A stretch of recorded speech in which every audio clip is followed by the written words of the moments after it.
harpe, c'est vraiment un des instruments les plus vus du monde avec la flûte et les percussions. Ça vient de la Mésopotamie. Ça vient de l'arc à flèche. À la base, c'était des chasseurs qui utilisaient la corde, qui tiraient la corde, puis ça faisait du bruit. Puis ça s'appelait un arc musical, donc c'est très, très, très vieux. Et au fil du temps, on a rajouté des cordes à l'arc. Donc on a plusieurs cordes à son arc. Au fil du temps, on a rajouté aussi une petite caisse de résonance pour que ça sonne plus. Donc c'était des harpes relativement petites, mais il y en avait aussi des plus grosses en Égypte antique.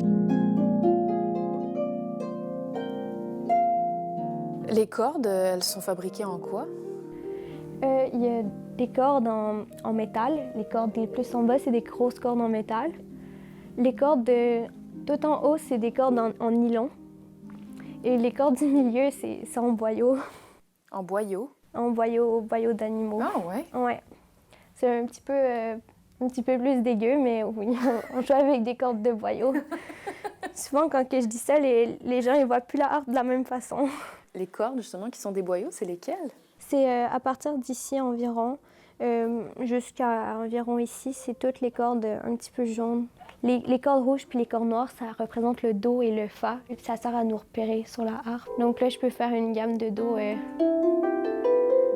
Mets ta tête plus vers là. Vers où? Là. Là? Ouais, comme ça. OK, donc on la cote un petit peu, là. Puis le pouce plus vers le haut, comme ça. OK. Comme en fusil un petit peu. Comme ça? Ouais, puis là, tu vas pouvoir jouer plus.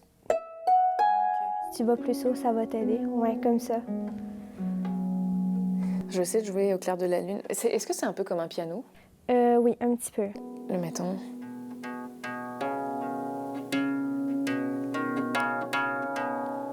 Oui, à peu près.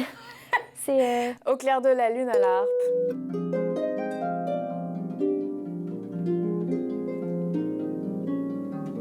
Je trouve que la harpe, ça rajoute vraiment un côté plus sphérique. C'est quand même beaucoup plus utilisé dans les musiques de films. On s'imagine tout le temps un instrument féminin, alors qu'il y a vraiment quand même beaucoup de harpistes hommes qui jouent. Même en ce moment, il y a Xavier Demaître qui est exceptionnel. Il y a Alexander Boldachev au Québec, il y en a aussi beaucoup.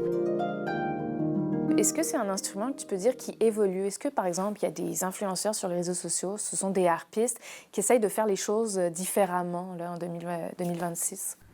Oui, comme tous les instruments, les compositeurs ils essayent toujours de trouver des trucs les plus modernes possibles. Donc, il y a beaucoup de nouvelles techniques qui apparaissent. Souvent, il y en a qui essayent avec des tire-bouchons, des baguettes, qui essayent de faire tout ce qu'on peut faire avec une harpe. Et j'en ai une qui est québécoise, qui fait des trucs assez modernes, Caroline Lisotte, par exemple.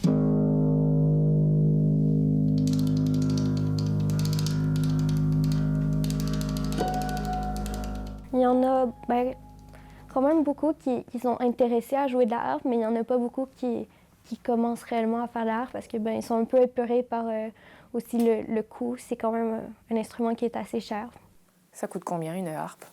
Un petit modèle comme la Ogden, ça peut aller vers 5 000 environ. Puis une harpe d'étude usagée, c'est déjà à partir de 14 000 environ. Une bonne harpe, on peut dire 50 000. Une bonne harpe de concert, c'est environ 50 000.